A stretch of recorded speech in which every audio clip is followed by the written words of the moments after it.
ان اللہ لا یہدی القوم الکافرین، بے شک اللہ تعالی ہدایت نہیں دیتا اس قوم کو جو انکاری ہو جائے. اگر یہ وہ آپ ترجمہ سمجھیں گے جو عام کے لیے کافروں کو ہدایت، تو کافر تو پہلے بے ہدایت ہیں. قرآن تو سب کے لیے ہدایت ہے. یعنی جو انکار کرنے پہ اترے ہوئے ہیں نا، جس کو ڈاکٹر سراج صاحب فرماتے تھے کہ جو سویا ہوا ہے نا اس کو تو آپ جگا سکتے ہیں، اور جو آنکھیں بند کر کے لیٹا ہوا ہے اس کو کوئی نہیں جگا سکتا، کیونکہ وہ تو پہلے ہی جاگا ہوا ہے، وہ جاگنا چاہتا نہیں ہے. تو یہ یہود و نصارہ کے علماء پہچان گئے تھے یہ وہی پیغمبر ہیں، لیکن بات نہیں ماننا چاہتے تھے، اور اس ضد پہ اترے کہ ان خبیثوں نے یہ کہنا شروع کر دیا کہ مسلمانوں سے تو بت پرست مشرک بہتر ہے. سورہ نساء میں آتا ہے نا، یہ کہتے ہیں کہ وہ زیادہ ہدایت پہ ہے مسلمانوں کی نسبت. ہوئے ہوئے ہوئے یہ بندہ کہاں اٹھتا ہے؟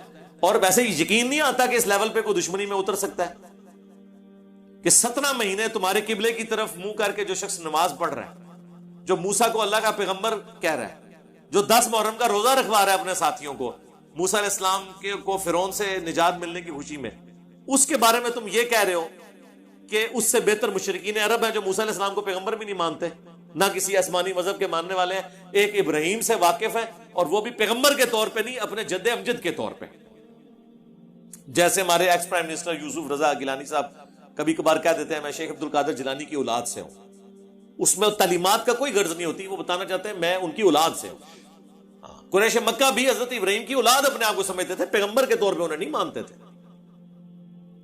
تو کیا یہود و نصارہ کو یہ نہیں پتا تھا کہ یہ تو حضرت عیسیٰ کی تعریفیں کرتے ہیں، حضرت موسیٰ کی تعریفیں کرتے ہیں، اس پیغمبر کا نام تو قرآن میں 5 دفعہ آیا ہے اور حضرت موسیٰ علیہ السلام کا 125 دفعہ آلموسٹ آیا ہے، اور ہم یہ اس کے بارے میں کلیم کر رہے ہیں کہ یہ بت پرست جو ہے وہ ان سے بہتر ہے؟ نہیں.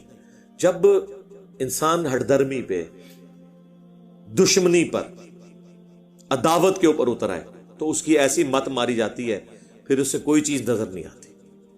اور میں نے تو اپنی زندگی میں ایکسپیرینس کر لیا ہے. اہل حدیث مکتب فکر کو آپ دیکھ لیں کہ وہ اب ان کی حالت یہ ہوگی ہے کہ وہ باقی فرقے، جن فرقوں کو وہ کل تک مشرک، کافر، پتہ نہیں کیا کچھ جہنمی کہتے تھے، وہ ان کے ساتھ پینگے بڑھا رہے ہیں اور ہمارے بارے میں کیا کچھ کلیم کر رہے ہیں، حالانکہ انہیں نہیں پتا.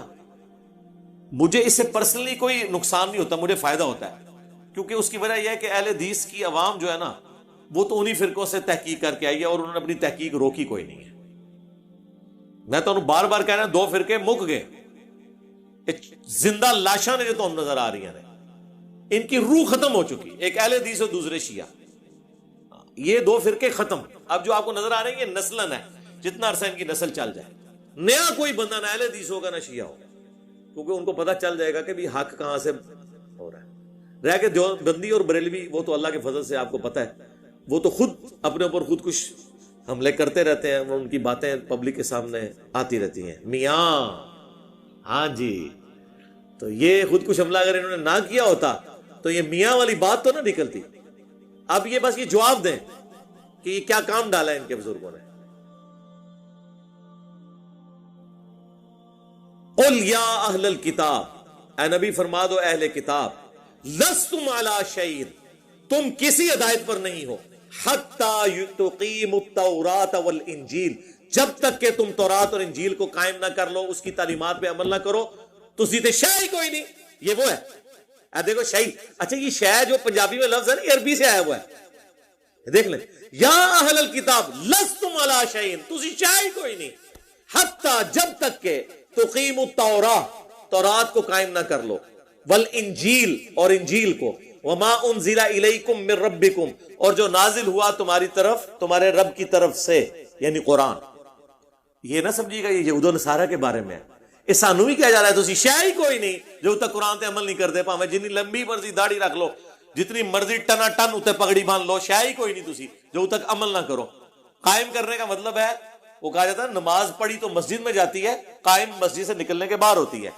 یہ نہیں ہے کہ مسجد میں آپ اللہ سے عہد کر کے آئیں اور باہر ہر طرح کی 2 نمبری اور فراڈ آپ کرنے شروع کر دیں. قائم کرنے کی بات ہے. قائم کرنا یہ ہے کہ تمام تعلیمات پہ ٹوٹل پیکج لینا ہے. وَلَا يَزِيدَنَّ كَثِيرًا مِّنْهُمْ مَا أُنزِلَ إِلَيْكَ مِن رَّبِّكَ طُغْيَانًا وَكُفْرًا. وہی بات ریپیٹ ہوگی. اور ضرور بالضرور بڑھا دے گا سرکشی کو، طغیانی کو، انکار کو۔ قرآن جو جو ان کے اوپر تم پڑھو گے اے نبی، اس سے ان کی سرکشی میں اضافہ ہوگا۔ کیوں؟ وہ کہیں گے سانو اٹیک کر رہے ہیں۔ یہ یہاں پہ بھی ہوتا ہے۔ آپ ذرا دیکھیں، آپ کسی بندے کے سامنے یہ بات کریں نا، یار ہمیں دیکھنا چاہیے کہ اللہ نے کیا فرمایا ہے، اس کے رسول نے کیا فرمایا ہے، اس پہ عمل کریں۔ اب یہ بات اگر آپ کسی دیوبندی کے سامنے کر دیں نا، بریلوی کے سامنے، تو کہے گا اچھا پھر تسی اماماں نو نہیں مندے۔ حالانکہ آپ کے دماغ میں بھی کہیں بات نہیں ہوگی، لیکن چور جو ہے نا اس کو اندر کھٹکتا ہے نا، اس کو یہ پتا ہے کہ اگر یہ اللہ اور اس کے نبی کے پیچھے چلے گا تو ہم نے جو اپنے امام کھڑے کیے ہیں، جن میں ان اماموں کا قصور نہیں ہے، ہم ان کی تعلیمات کو ڈسکس کر رہے ہیں جو ان کی طرف غلط انہوں نے منسوب کیے ہیں، ادھر سے پھر یہ فارغ ہے، وہ فوراً اس کے اوپر اتر آئیں گے۔ اچھا پھر تسی اماماں نو نہیں مندے۔ آپ کسی کو کہیں گے جی ہر مصیبت ہر پریشانی میں نبی الاسلام بھی اللہ کو پکارتے تھے، ہمیں بھی اللہ کو پکارنا چاہیے، وہ فوراً کہے گا اچھا ادھر مطلب تسی بزرگوں نو نہیں پھر مندے، اولیاء نو نہیں مندے۔ آپ یہ بے شک نہ بھی کہیں، ان کو پتا ہوتا ہے کہ اس کا مطلب کیا نکلے گا۔ جب اللہ آئے گا باب ختم، جب نبی آئے گا تو خود ساختہ امام ختم۔ وہ قرآن میں آیا نا کہ کافر کہتے تھے یہ کیسا نبی ہے جس نے اتنے خداؤں کا ایک خدا کر دیا۔ بھئی خدا تو ایک ہی ہے، اور ہمارے بارے میں یہ کہتے ہیں یہ کیسا بندہ ہے، اس نے اتنے اماموں کی بجائے ایک امام کی بات کر دی جس کی قبر مدینے میں، امام اعظم محمد رسول اللہ صلی اللہ علیہ وآلہ وسلم۔ جی بالکل ہمیں فخر ہے، کیونکہ امام وہ ہے جسے اللہ تعالیٰ نے امام بنا کے ہمارے لیے بھیجا ہے۔ آپ کے بنائے ہوئے امام آپ کے لوکل امام ہیں رہے، اگر آپ نے ان کی تعلیمات سے استفادہ کرنا ہے اس اعتبار سے تو وہ سارے امام ہیں، ٹھیک ہے جی، ان کا ہم احترام کرتے ہیں، اتنا احترام کہ ان کی کتابیں ہم نے یہاں رکھی ہوئی ہیں، لیکن اس لیے نہیں کہ ان سے ہماری کوئی عقیدت ہے، ان کی تعلیمات جو انہوں نے نبی الاسلام کی ہم تک پہنچائی وہ عقیدت ہے۔ نام میں تو میں بھی امام ہی ہوں، انجینئر محمد علی مرزا، EMAM، تو اس طرح کوئی امام بن جائے گا؟ انجینئر امام بنتا کوئی۔ فلا تأس علی القوم الکافرین، تو اے نبی مت افسوس کریں آپ ان کافروں کے اوپر۔ یعنی ظاہر ہے انسان کو ٹینشن تو ہوتی ہے، اتنی محنت سے بات سمجھائی، بڑی کوشش کی، اینڈ رزلٹ یہ نکلا کہ بات کو ماننے کے لیے تیار نہیں ہو رہا، تو حضور کو کہا جا رہا ہے آپ نے افسوس نہیں کرنا، آپ کا کام صرف پہنچانا ہے۔ وما علینا الا البلاغ۔ سورۃ البقرہ میں آیا ہم آپ سے نہیں پوچھیں گے کہ لوگ جہنم میں کیوں چلے گئے، آپ کا کام صرف پہنچانا تھا۔ طٰہٰ ما انزلنا علیک القرآن لتشقیٰ، ہم نے قرآن اس لیے نازل نہیں کیا کہ آپ مشقت میں پڑے رہیں، الا تذکرۃ لمن یخشیٰ، یہ نصیحت اس کے لیے ہے جو اللہ سے ڈرتا ہے۔ فذکر بالقرآن من یخاف وعید، اے نبی قرآن سے اسی کو نصیحت کریں جو اللہ کی دھمکی سے ڈرتا ہے۔ سیذکر من یخشیٰ، آپ نصیحت اسے کریں جو ڈرتا ہے۔ ویتجنبها الاشقیٰ، اور جو بدبختی پہ اترا ہوا ہے اس کو اس کے حال پہ چھوڑ دیں۔